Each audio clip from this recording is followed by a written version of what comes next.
Na grande maioria das histórias do Velho Testamento, os anjos não são descritos como seres que possuem asas. Alguns deles têm a aparência de um humano. O anjo que visitou Abraão, por exemplo, não tinha asas. Ele parecia um homem, mas Abraão saudou com uma reverência. Segundo o livro de Enoque, o texto bíblico perdido e redescoberto entre os pergaminhos do Mar Morto no final dos anos 40, os primeiros anjos a chegarem à Terra foram os anjos caídos.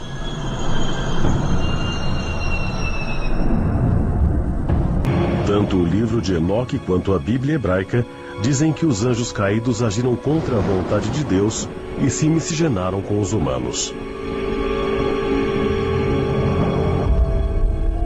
No Gênesis 6, fala dos filhos dos deuses, deuses no plural, copulando com as filhas dos homens.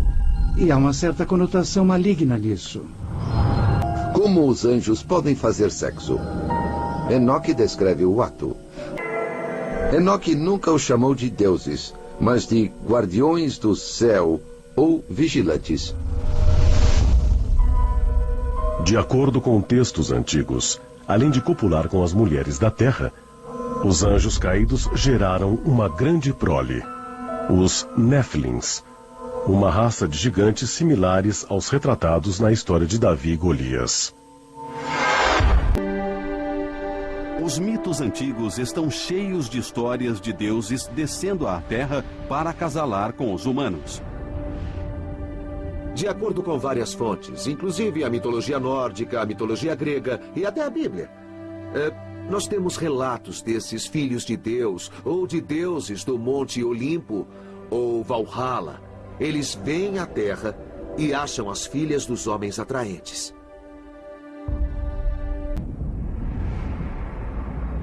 Os frutos desses acasalamentos eram descritos pelos antigos como sendo semideuses. Os especialistas sugerem que os semideuses eram seres híbridos sobrenaturais de origem humana e alienígena. Os gregos antigos acreditavam que tais seres eram excepcionais e destinados a executar verdadeiras façanhas. A palavra anjo é um erro de tradução. Em hebraico, o correspondente de anjo é malach.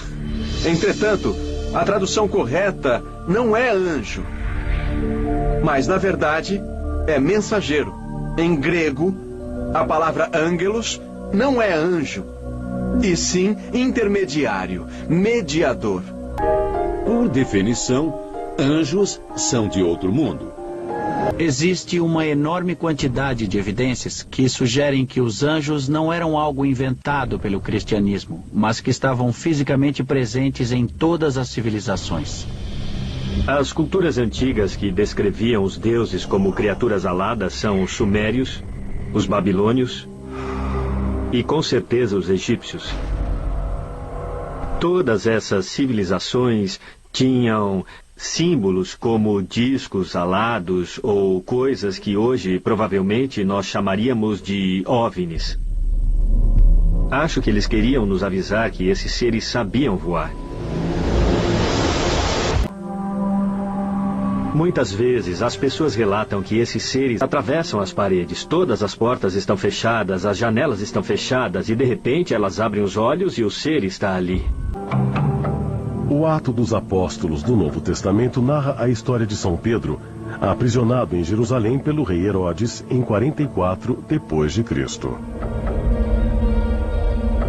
Pedro estava dormindo entre dois soldados quando um anjo atravessou a parede. Mas ele era um ser físico, pois encostou em Pedro, depois pediu para que ele se levantasse e o acompanhasse. Ele tirou as correntes de Pedro e disse: "Venha comigo."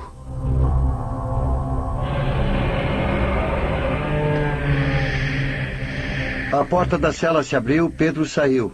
E a primeira coisa que ele notou foi que todos os guardas estavam dormindo. Os dois saíram para o pátio. O imenso portão da prisão abriu sozinho. Pedro saiu e ganhou a liberdade. O anjo andou mais um pouco ao seu lado e sumiu.